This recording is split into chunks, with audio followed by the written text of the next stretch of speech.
again, welcome to my channel. I am Sheets Golding, otherwise known as the Born Golding. It is indeed a privilege to be able to post another video, one that is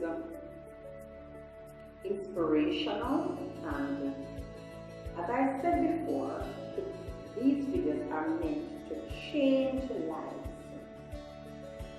I pray that wherever you are doing awesome. You are having a great day, or in the previous video, I remember I mentioned a great night, a great evening. Whatever time it is in the world, wherever you are today, I hope that you are having a wonderful time. And so, my last two videos talk about causes of curses, parts 1 and 2. Now, this video that I'm about to post consists of signs of curses. Now, before I proceed to the next clip, I want to say that though these things may be evident in your life, maybe it's not a curse. Okay? Maybe it's not a curse. But if you see these things in your life consistently, years upon years, and there's a trend, it's a strong possibility that you are actually under a curse. Now, we know that human beings can self-impose curse upon themselves.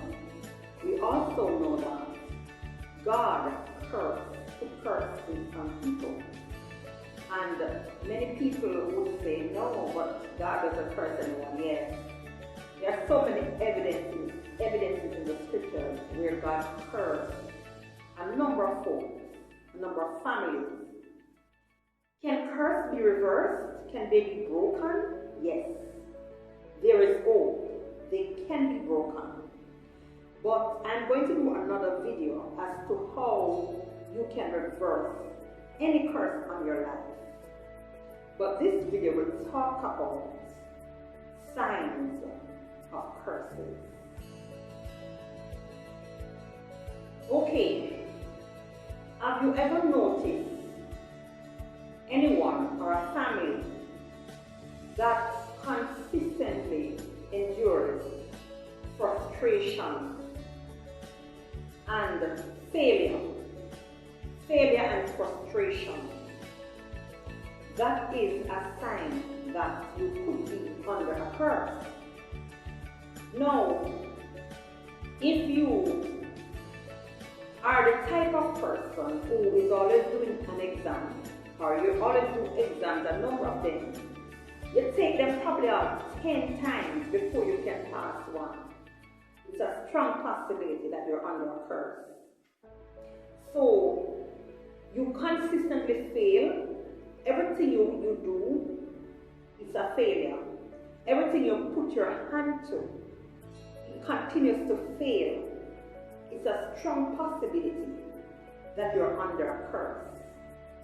You try to get a job, you are not successful. Even if you're qualified, you are not successful.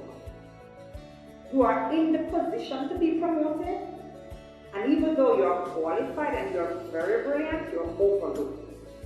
Now, don't get me wrong. Sometimes God has a plan for people's lives, and He will allow what we call long suffering. But not in all cases it is long suffering. Sometimes the individual is under a curse. Sometimes the curse comes through something that we don't know about, a family bloodline, a relative, or even the person you're married to. Have you ever find yourself being single and then you got married to someone, and along the way you find that everything you do is just going wrong? Before you married that person, life was great. You were just moving through life. But ever since you married that individual, you can't seem to get pregnant, you can't hold any money, It's just like life is just getting worse. It's a sign of failure and frustration. Failure to get married, failure to enjoy marriage, failure to not just to enjoy, not just in terms of marriage, but failure in terms of acquiring education. I spoke about the exam part already, right?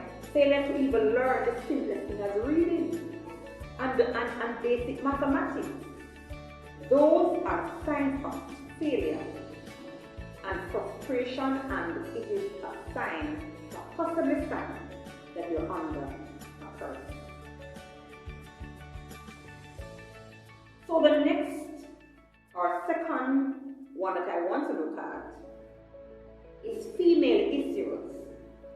So if you find yourself as a female who you get pregnant, and every time you get pregnant you lose all your children, or you get pregnant and the pregnancy lodges probably in the tube consistently, while it can be a medical problem, and I don't disagree that it could be a medical problem that can be fixed, sometimes it could be that that female is under a curse.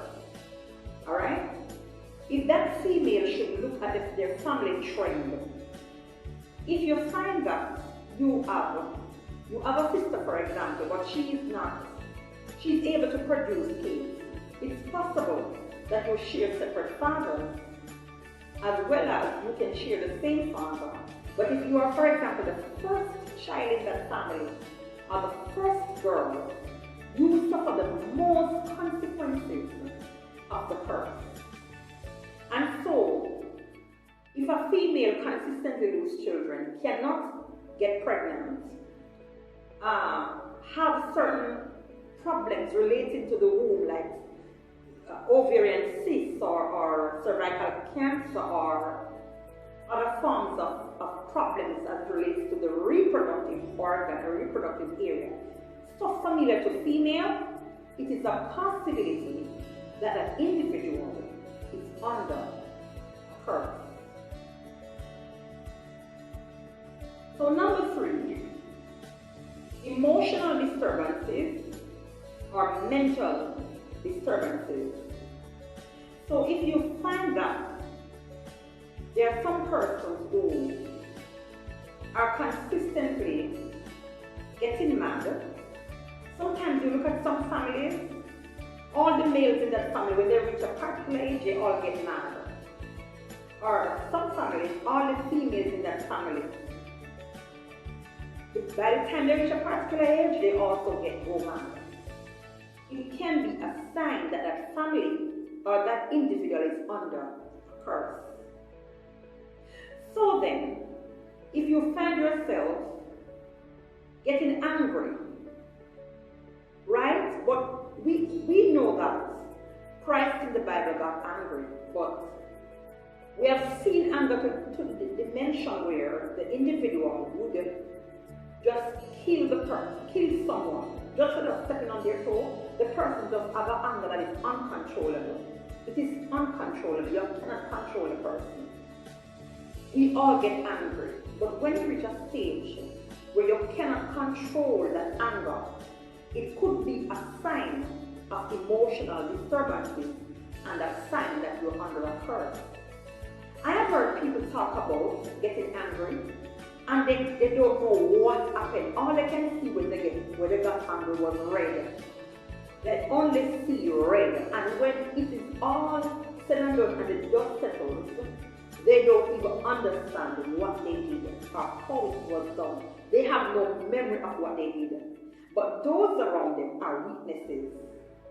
You have individuals who get so mad that they will kill, end up in prison and can't remember that they did the murder. That is what you call someone who is under a curse, and they're experiencing emotional disturbances. That's just one example. There are other examples. You have mental disturbances, which lends itself to madness. Alright? And like I said before, you'll observe some people, and sometimes you can notice it attached to a particular family, and almost everybody in that family goes mad. Now, I would like to say that of course, we know that medicine diagnoses a lot of things, but if when the medicine diagnoses and the medicine treats it, and it is not better and it continues and the person has to be consistently suppressed by medication, it is a possibility that it is a curse. It may not be a curse, but it is a possibility that the person is under a curse. The next one is unexplained illnesses, unexplained infirmities. So for years, you have a growth in your body. The growth is so visible to others. It's probably in your throat, it's probably on the side of your face, it's probably on your legs or on your hands or somewhere on you. It could also be a pain, a consistent pain that you're feeling. And you have run many tests. You have done so many things. Blood tests, you have done CT scans, you have done X-rays, you have done MRIs, but they all came back negative. The doctors went to the last and they went down to the nitty-gritty. And there is no test that is common to man that you have not done. But they have come to the conclusion that they have no word, they have no answer for your ailment. It could be that you're under a curse. So you have a sickness, it cannot be explained. There's no explanation. There's nothing that can validate it according to science or according to the scholars of medicine. There's nothing that you think or do will be able to explain what is happening to you. Then you could be under a curse of infirmity. Unexplained illnesses, unexplained ailments, unexplained infirmities are rare. And they happen to people every day.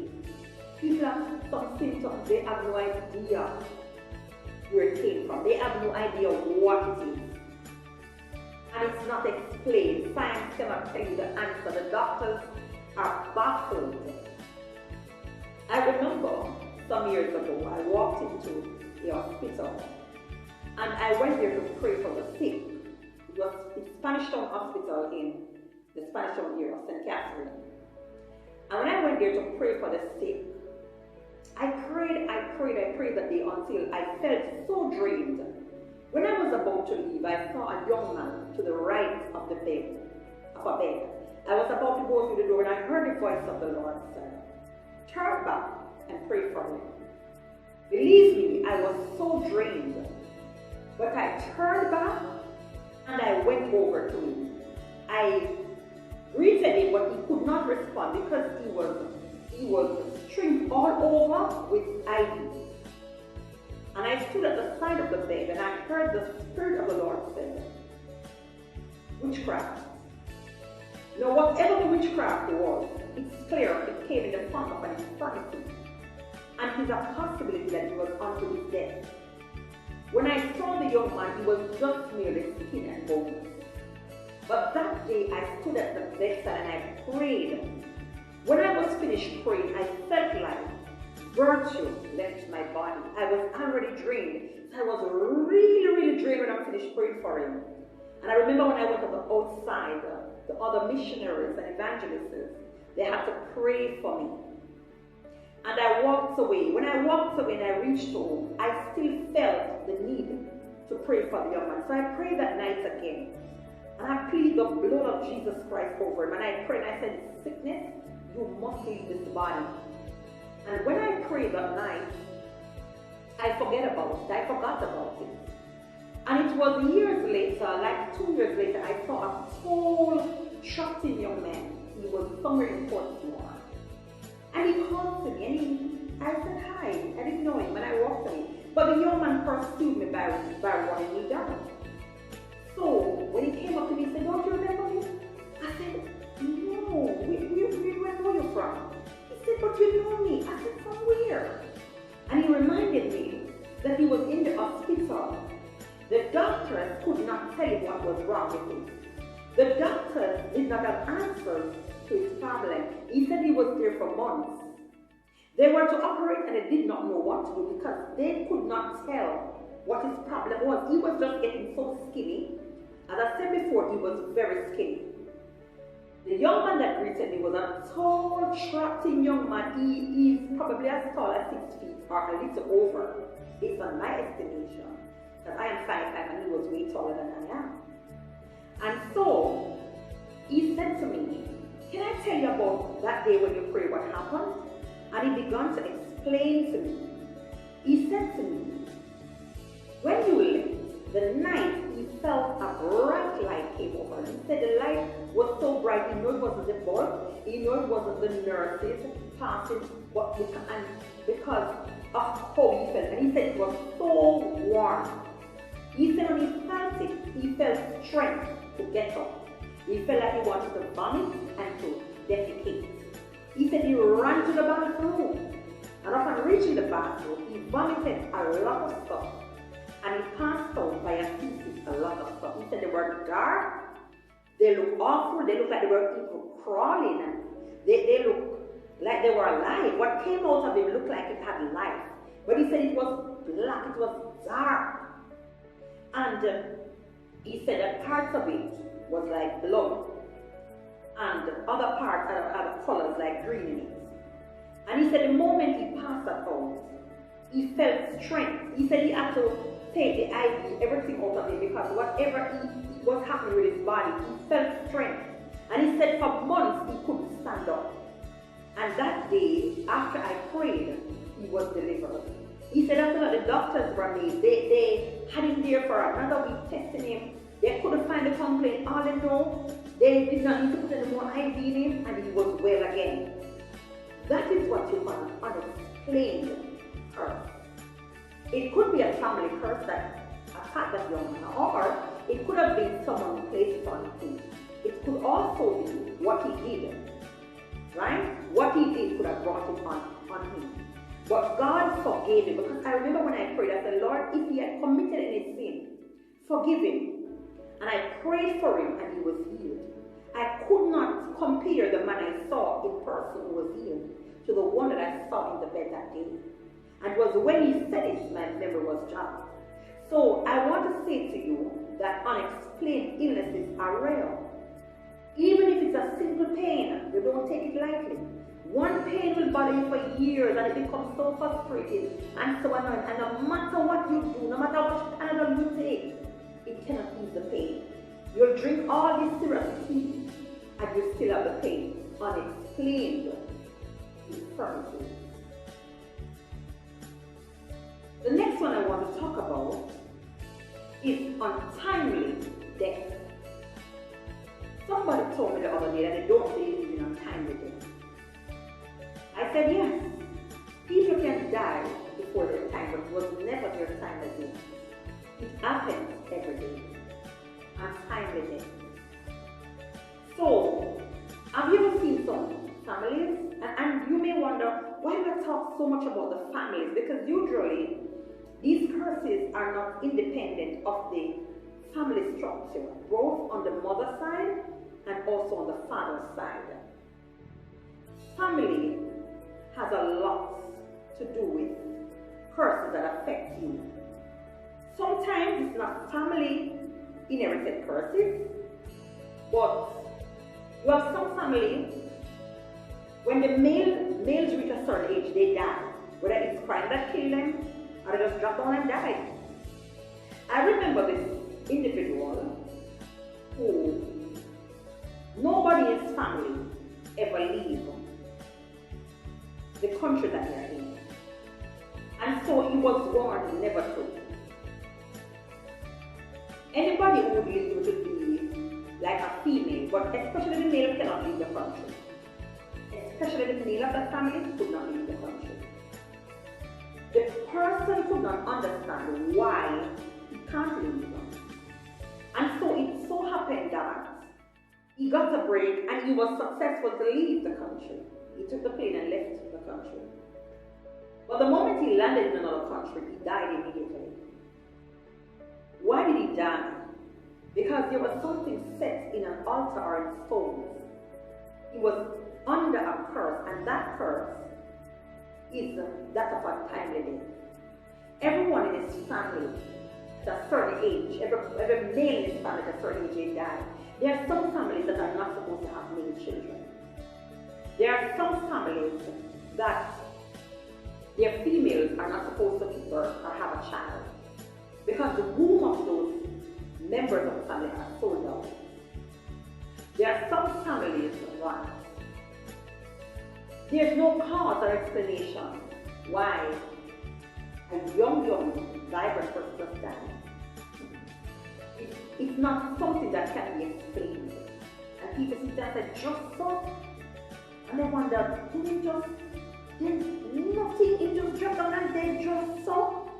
Sometimes they come up with these different reasons why the person died. Well, they have a heart valve missing, or heart valve wasn't pumping, or sometimes they don't even know the cause of death. Inconclusive. Untimely death and natural ways of dying.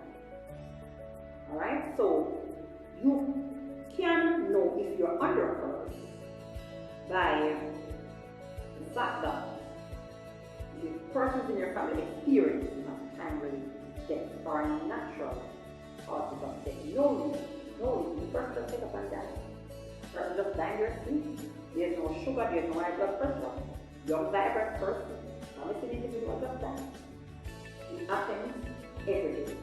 So if you find that you have a certain set of persons in your family or a certain gender in your family who, by the time they reach a certain age, they die, or your family mainly have girls and there are no boys, that is a curse that needs to really be broken.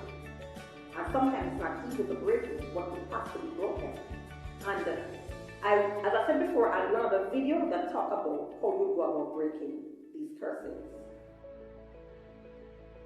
Have you ever seen those people who are always falling down? Have you ever met anybody who is always falling down? Have you ever met persons that if they stand up in a hall or just somewhere, some sort of accident has to happen?